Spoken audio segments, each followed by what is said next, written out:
Hi ಎಲ್ರಿಗೂ ನಮಸ್ಕಾರ. News 18 ಕನ್ನಡದ ಡಿಜಿಟಲ್ ಕಾಂಟೆಂಟ್ಗೆ ಸ್ವಾಗತ. ನಾನು ಸುನೀಲ್ ಗೌಡ.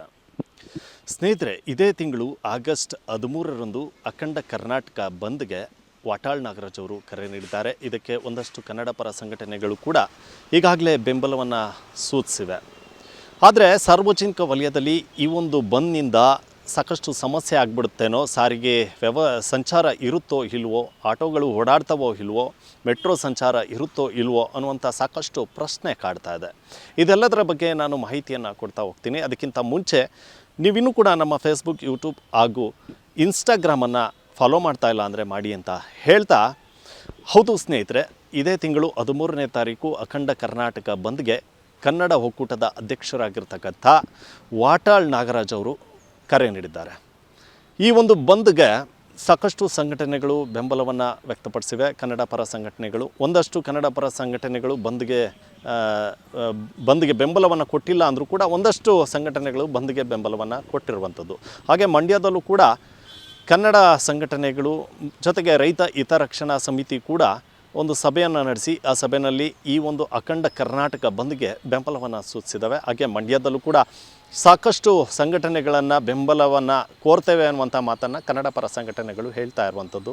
ಆದರೆ ಸರ್ಕಾರಿ ಸಾರಿಗೆ ವ್ಯವಸ್ಥೆ ಏನಿದೆ ಅಂದರೆ ಬಸ್ಗಳ ಸಂಚಾರ ಆಗ್ಬೋದು, ಆಟೋಗಳ ಸಂಚಾರ ಆಗ್ಬೋದು, ಇವೆಲ್ಲವೂ ಕೂಡ ಎಂದಿನಂತೆ ಸಂಚಾರವನ್ನು ಮಾಡುತ್ತೆ. ಇದು ಯಾವುದೇ ಕಾರಣಕ್ಕೂ ಕೂಡ ಜನರಿಗೆ ಸಮಸ್ಯೆಯನ್ನು ಉಂಟು ಮಾಡೋದಿಲ್ಲ ಅನ್ನುವಂಥದ್ದು ಸದ್ಯದ ಮಾಹಿತಿ ಇರುವಂಥದ್ದು. ಅಂದರೆ ಖಾಸಗಿ ಬಸ್ಗಳ ಸಂಘಟನೆ ಏನಿದೆ ಅದು ಕೂಡ ಬಂದ್ಗೆ ಬೆಂಬಲವನ್ನು ಸೂಚಿಸಿಲ್ಲ. ಹೀಗಾಗಿ ಸಾರಿಗೆ ವ್ಯವಸ್ಥೆ ಅಂಥ ಸಮಸ್ಯೆ ಉಂಟಾಗೋದಿಲ್ಲ ಅನ್ನುವಂಥ ಮಾಹಿತಿ ಸದ್ಯಕ್ಕೆ ಲಭ್ಯ ಆಗ್ತಾ ಇರುವಂಥದ್ದು.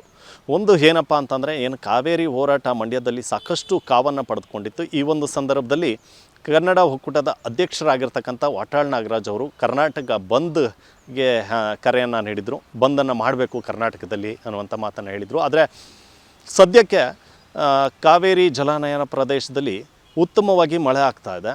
ಜಲಾಶಯಕ್ಕೂ ಕೂಡ ಸಾಕಷ್ಟು ಪ್ರಮಾಣದಲ್ಲಿ ನೀರು ಬಂದಿದೆ. ಇನ್ನು ಮತ್ತೊಂದು ಕಡೆ ಕಬಿನಿ ಜಲಾಶಯದಿಂದ ಕೂಡ ತಮಿಳುನಾಡಿಗೆ ಸಾಕಷ್ಟು ನೀರು ಹರಿದು ಹೋಗ್ತಾ ಇದೆ. ಅಂದರೆ ಅವರು ತಮಿಳುನಾಡಿನವರು ಏನು ಕೇಳಿದ್ರು ನೀರು, ಅದಕ್ಕಿಂತ ಹೆಚ್ಚಿನ ಪ್ರಮಾಣದಲ್ಲಿ ನೀರು ತಮಿಳುನಾಡಿಗೆ ಹರಿದು ಹೋಗ್ತಾ ಇದೆ. ಹೀಗಾಗಿ ಕಾವೇರಿ ಸಮಸ್ಯೆ ಒಂದು ಮಟ್ಟಿಗೆ ಬಗೆಹರಿದಿದೆ. ಹೀಗಾಗಿ ಬೇಡ ಅನ್ನುವಂಥ ನಿರ್ಧಾರಕ್ಕೆ, ಅಂದರೆ ಬಂದ್ ಬೇಡ ಅನ್ನುವಂಥ ನಿರ್ಧಾರಕ್ಕೆ ಒಂದಷ್ಟು ಸಂಘಟನೆಗಳು ಬಂದಿದ್ದಾವೆ.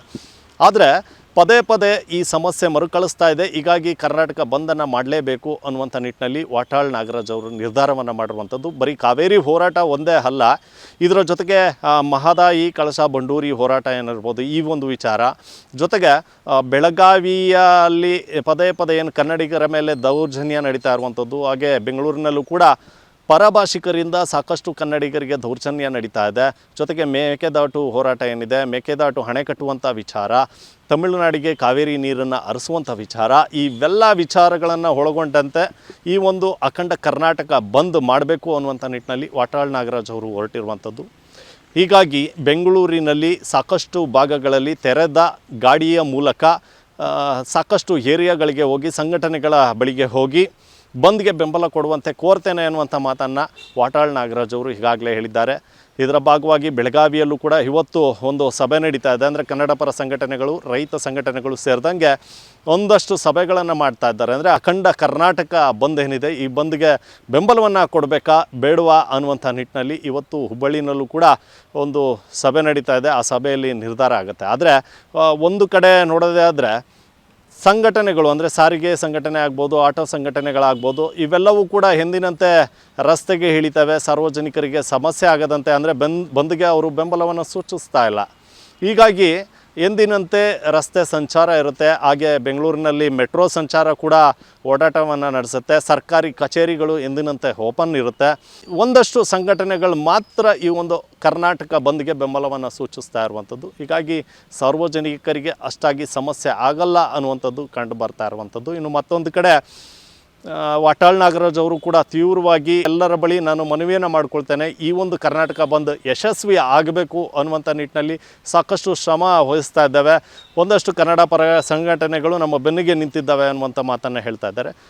ನಾವು ಕಾವೇರಿ ನದಿ ನೀರಿನ ವಿಷಯದ ಬಗ್ಗೆ 92 ಅಡಿ ನೀರಿದ್ದ ಸಂದರ್ಭಕ್ಕೆ ಕಾವೇರಿ ನಿರ್ವಹಣಾ ಸಮಿತಿ ಏನು 3,500 ನೀರನ್ನು ಬಿಡಬೇಕು ಅನ್ನೋ ಆದೇಶ ಮಾಡಿತ್ತು. ಈ ಭಾಗದ ಕಾವೇರಿ ಕೊಳ್ಳದ ಭಾಗದ ಜನರ ಹಿತಕ್ಕಾಗಿ ಕನ್ನಡ ಒಕ್ಕೂಟ ಕರ್ನಾಟಕ ಬಂದ್ಗೆ ಕರೆ ಕೊಟ್ಟಿದೆ. ಇಂದು ನೀರು ಬರ್ತಾ ಇದೆ, ಕರ್ನಾಟಕ ಬಂದ್ ಬೇಡ ಅನ್ನುವಂಥ ಮಾತನ್ನು ಹೇಳ್ತಾ ಇದ್ದಾರೆ. ನೀರು ಅಲ್ಪ ಸ್ವಲ್ಪ ಬರ್ತಾ ಇದೆ. 110 ಅಡಿ ಒಂದಾದರೆ ಇನ್ನು 14 ಅಡಿಯೇ ಒಂದು ರೀತಿಯಲ್ಲಿ ಇರುವಂಥ ಈ ಸಂದರ್ಭಕ್ಕೆ ಈಗಿರುವಷ್ಟು ನೀರು ಕೂಡ ಕುಡಿಯೋಕ್ಕೆ ಸಾಕಾಗದೇ ಇರುವಂಥ ಸನ್ನಿವೇಶದಲ್ಲಿ ನಾವಿದ್ದೇವೆ. ಈಗಾಗಲೇ ಮಂಡ್ಯ ಜಿಲ್ಲೆಗಳಲ್ಲಿ ಬರಪೀಡಿತ ಪ್ರದೇಶ ಅಂತ ಘೋಷಣೆ ಮಾಡಬೇಕು ಅಂತೇಳಿ ಈಗಾಗಲೇ 2 ಜನ ರೈತ ಆತ್ಮಹತ್ಯೆ ಮಾಡಿಕೊಂಡಂಥ ಸನ್ನಿವೇಶವನ್ನು ನಾವು ಈಗ ಕಾಣ್ತಾ ಇದ್ದೇವೆ. ಈಗಾಗಲೇ ನಾಗಮಂಗಲದ ಮಂಡ್ಯ ಜಿಲ್ಲಾ ಉಸ್ತುವಾರಿ ಸಚಿವರು ನಿನ್ನೆ ಪಾಂಡುಪುರ, ನಾಗಮಂಗಲ, ಕೇರ್ಪೇಟೆ ರೈತರು ಆತ್ಮಹತ್ಯೆ ಮಾಡಿಕೊಂಡ ಕುಟುಂಬಕ್ಕೆ ಸಾಂತ್ವನ ಕೂಡ ಹೇಳಿದ್ದಾರೆ. ಬರಪೀಡಿತ ಪ್ರದೇಶ ಅಂತ ಪ್ರದೇಶಗಳಿಗೂ ಭೇಟಿ ಕೊಡ್ತಿದ್ದಾರೆ. ಇದು ಸಚಿವರು ಭೇಟಿ ಕೊಡುವಂಥದ್ದಲ್ಲ. ಒಂದು ರಾಜ್ಯದ ಮುಖ್ಯಮಂತ್ರಿಗಳು ರಾಜ್ಯದ ಹಿತಕ್ಕಾಗಿ ಕಾಪಾಡ್ತಾ ಇರುವಂಥ ಈ ಒಂದು ಕರ್ನಾಟಕ ಬಂದ್ಗೆ ಸಹಕರಿಸಬೇಕು. ಮುಖ್ಯಮಂತ್ರಿಗಳು ಕೂಡ ನಾನು ಮುಖ್ಯಮಂತ್ರಿಗಳಲ್ಲೂ ಮನವಿ ಮಾಡ್ತೀನಿ. ನೀವು ಒಂದು ನಿಯೋಗವನ್ನು ಕಾವೇರಿ ಕೊಳ್ಳದ ವಸ್ತುಸ್ಥಿತಿಯನ್ನು ಅರ್ಥ ಮಾಡ್ಕೊಳ್ಳೋದಕ್ಕೆ ಒಂದು ಕಮಿಟಿ ರಚನೆ ಕೂಡ ಮಾಡಬೇಕು ಅನ್ನೋ ಆಗ್ರಹವನ್ನು ಮಾಡ್ತೀವಿ. ಪದೇ ಸಂದರ್ಭಗಳಲ್ಲಿ ನಿರ್ವಹಣಾ ಸಮಿತಿ 2 ಪ್ರಾಧಿಕಾರಗಳು ಮತ್ತು ಸಮಿತಿ ಕರ್ನಾಟಕದ ಜನರಿಗೆ ಮಾರಕವಾದ ಆದೇಶವನ್ನೇ ಕೊಡ್ತಿದ್ದಾರೆ. ಇಂಥ ಸಂದರ್ಭಕ್ಕೆ ಇದು ಕನ್ನಡಿಗರ ಸ್ವಾಭಿಮಾನ, ಕಾವೇರಿ ಕೊಳ್ಳದ ಜನರ ಸ್ವಾಭಿಮಾನ, ಅಖಂಡ ಕರ್ನಾಟಕದ ಜನರ ಸ್ವಾಭಿಮಾನಕ್ಕಾಗಿ ನಡೀತಿರುವ ಕರ್ನಾಟಕ ಬಂದ್ ಯಶಸ್ವಿಗೆ ಮಂಡ್ಯ ಜಿಲ್ಲೆಯ ರೈತರು, ಹೋರಾಟಗಾರರು, ಕಾರ್ಮಿಕರು, ಬೀದಿ ವ್ಯಾಪಾರಿಗಳು, ಹೋಟೆಲ್ ಮಾಲೀಕರ ಸಂಘದವರು, ವಾಹನ ಚಾಲಕರ ಸಂಘದವರು, ಆಟೋ ಚಾಲಕರು ಎಲ್ಲರನ್ನೂ ನಾವು ಮನವಿ ಮಾಡ್ಕೊತಿದ್ದೀವಿ. ಕನ್ನಡಕ್ಕಾಗಿ ಈ ಬಂದು, ಕನ್ನಡಿಗರ ಜನರಿಗಾಗಿ ಈ ಬಂದು, ಕನ್ನಡದ ಕಾವೇರಿಗಾಗಿ ಬಂದು, ಮೇಕೆದಾಟು ಯೋಜನೆಗಾಗಿ ಈ ಬಂದ್ಗೆ ಸಂಪೂರ್ಣವಾದ ಬೆಂಬಲವನ್ನು ಕೊಡಬೇಕು ಅನ್ನುವ ಮನವಿಯನ್ನು ಕೂಡ ನಾವು ಈ ಸಂದರ್ಭದಲ್ಲಿ ಮಾಡ್ತಾ, ಕನ್ನಡ ಸೇನೆ ಕರ್ನಾಟಕ ಅಂದು ಬೆಳಗ್ಗೆ 7 ಗಂಟೆಗೆ ಮಂಡ್ಯದ ಸಂಜಯ ವೃತ್ತದಲ್ಲಿ ವಿವಿಧ ರೀತಿಯಲ್ಲಿ ಹೋರಾಟವನ್ನು ಮಾಡೋದಕ್ಕೆ ನಾವು ಈಗಾಗಲೇ ಸಭೆಯಲ್ಲಿ ತೀರ್ಮಾನ ಮಾಡಿದ್ದೇವೆ. ನಮ್ಮ ಮಂಡ್ಯದಲ್ಲಿ 13ನೇ ತಾರೀಕು ಕರ್ನಾಟಕ ಬಂದ್ ಯಶಸ್ವಿ ಆಗ್ತದೆ.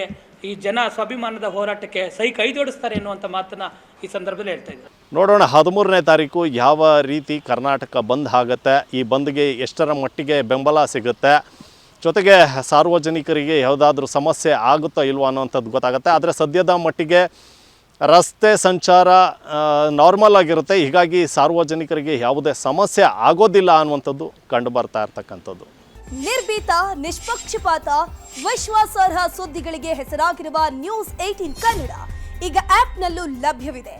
ದಯವಿಟ್ಟು ಇಲ್ಲಿರುವ QR ಕೋಡ್ನ ಸ್ಕ್ಯಾನ್ ಮಾಡಿಕೊಂಡು ಆಪ್ ಡೌನ್ಲೋಡ್ ಮಾಡೋದಕ್ಕೆ ಮರಿಬೇಡಿ. ನಿಮ್ಮ ಬೆಂಬಲ ಹೀಗೆ ಸದಾ ನಮ್ಮೊಂದಿಗಿರಲಿ. ಧನ್ಯವಾದ.